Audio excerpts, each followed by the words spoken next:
Hi everyone, after covering some of the MTEL Masters tournament, I thought I'd now go over a bit of theory and strategy. The first thing I'd like to look at is the dynamic strengths and weaknesses of hanging pawns. I'll do 2 or 3 videos about them. They're a fairly common pawn formation and can come into existence as a result of having an isolated queen's pawn to begin with. The formation is what you see here, with a pair of pawns adjacent to each other. And generally speaking, they're on open files and often the C and D files. As with an isolated queen's pawn, they can be both strong and weak, and the game we're going to look at to illustrate some of these things is Svetozar Gligoric against Paul Keres, which was played at the USSR Yugoslavia match in Zagreb in 1958. So, to get into the beginning of the game, Gligoric had the white pieces and he opened with d4.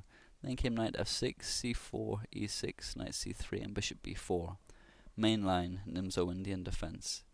e3, c5, bishop d3, b6, knight f3, bishop b7, white castled and black castled, which is all normal enough development for this opening. And Gligoric here played bishop d2, which isn't the best move because it doesn't offer white any kind of advantage against accurate play. Nowadays knight a4 is the most common continuation. So then came c takes d4, e takes d4, d5, c takes d5, and we see briefly here that white has isolated queen's pawns, and that's what I meant before when I said hanging pawns can come about after you have an isolated queen's pawn. So then came bishop takes c3, b takes c3, queen takes d5, c4 and queen d6, and the hanging pawns have emerged. Now, as a static target, they can be a weakness, especially as they are on open files, as is the case here, but on the other hand, they contain a lot of dynamic potential. To begin with, they're controlling a lot of key central squares. b5 to e5 are all covered here, and they also give white plenty of space to organize his pieces for attack. Generally speaking, the player with hanging pawns needs to play dynamically, avoid exchanging too many pieces, and look for a way to coordinate his pieces in combination with an advance of one of the hanging pawns, in particular the d-pawn. The defending player, on the other hand, will be hoping simply to neutralize all of his opponent's attacking chances, simplify the position, and get to an ending where the hanging pawns will be a static weakness. So then came bishop c3. And it's typical with hanging pawns to have both of your bishops directly behind the pawns, like this, as it allows for greater dynamics if either of the pawns are pushed. Say for example, in this position, black has to consider the threats on his king if d5 is ever played from this bishop here in conjunction with other pieces once they're moved into the attack. So, then came knight on b to d7, rook e1, rook a c8 and h3, which is just a prophylactic move, preventing in some lines, say if knight g4 is allowed to be played, there can then come bishop takes f3 and queen h2 check, which could be dangerous. So Gligoric just put a stop to that before it even happened, and then rook fd8 and rook e3. And at this stage, both players have developed logically. Gligoric has his bishops aiming at the black king, the dynamic hanging pawns in the center here, and already has a rook ready to come into the attack. Keres, on the other hand, has brought his rooks to the open files and is ready to start bringing pressure onto the hanging pawns. Here, however, he makes a mistake. And interestingly enough, these two had played just 2 days previously in the same tournament and reached an identical position. In that game, Keres played h6 at this stage, and it's really the correct move. It had led to a draw in that game, and in this game, perhaps wanting to be more aggressive, he played knight h5, which is hoping to get his knight to f4, and either trade it for white's light-squared bishop, or force the bishop to retreat. And the important thing to note is that the knight on h5 is undefended, and as already mentioned, the hanging pawn structure contains a lot of dynamic potential, and as a result, the player playing against them should take care not to give his opponent any tactical targets, which this knight here on h5 has now become. And so now immediately we see some of the strength of the hanging pawns.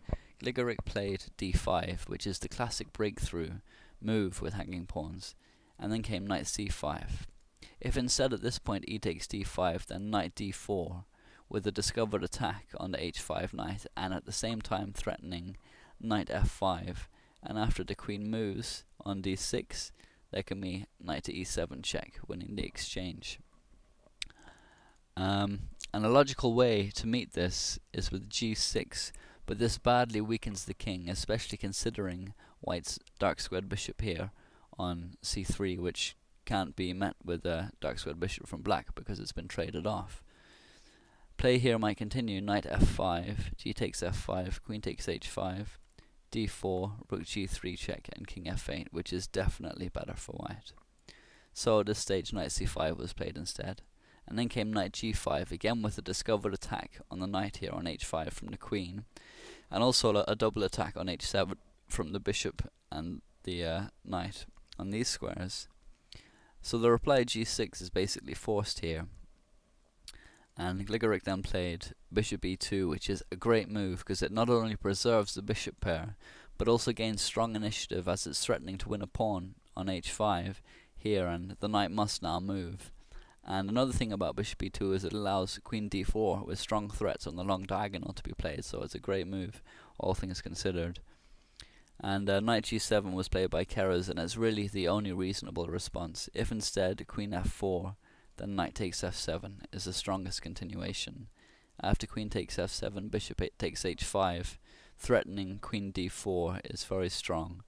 If black were to take the bishop here with g takes h5, then rook g3 is winning for white after king f8 and rook f3. So knight g7 is forced ready. And then queen d4 with strong threats on the long diagonal. So queen f8 and queen h4, which is a strong move and better than simply winning a pawn, which is possible here with queen takes g7. And after queen takes g7, bishop takes g7, king takes g7, d takes c6, f takes c6. Knight takes c6 check, knight takes c6, and rook takes c6. Because in this situation, black would have a decent chance of drawing the endgame. So, queen h4 is better. And then came h5 to stop the mate threat on h7. And bishop g4 from Gligoric, which is another accurate move, and the bishop can't be taken, of course, because of the mate threat on h7. And this way, the pressure grows on e6 with the knight, the bishop, the rook, and this pawn all attacking it. And it's much better than the obvious looking alternative g4, because then would come e takes d5, g takes h5, and knight f5, which wins the exchange for black and gives him the advantage. So bishop g4 and f5, which is a bad weakening move and pretty much loses the game for Keres, but other options weren't much better. Like in the post-mortem, Gligoric suggested bishop takes d5 at this stage, but even then, after c takes d5, rook takes d5, rook ae1, white should win.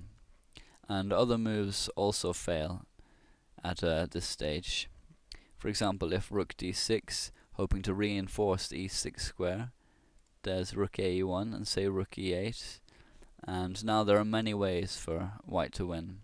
One is bishop takes g7, and after king takes g7, bishop takes h5 with a crushing attack. If black takes the bishop here, then it's mate in 7. After rook g3, king h6, queen f4, f5, rook takes e6 check, rook e takes e6, knight takes e6 with discovered check from the queen, king h7, knight takes f8 check, king h8, queen e5 check, rook f6, and queen takes f6 is mate. So, how did Gligoric meet this blunder? He played knight takes e6, and Keres blundered again here with knight g takes e6. He was under a lot of pressure and a bit of time trouble, in a bit of time trouble as well. Better at this stage was knight c takes e6, but white still retains a significant advantage after d takes e6, rook e8, and bishop e2, because he's a passed pawn up and he still has the bishop pair. So knight g takes e6, and then comes d takes e6, and here white is winning in every continuation. Keres tried rook e8, and then came bishop takes h5, and the bishop can't be taken, or it's mate in 4, as follows: rook g3 check, king h7, queen takes h5 check, queen h6, queen takes f5 check, queen g6, and queen takes g6 mate.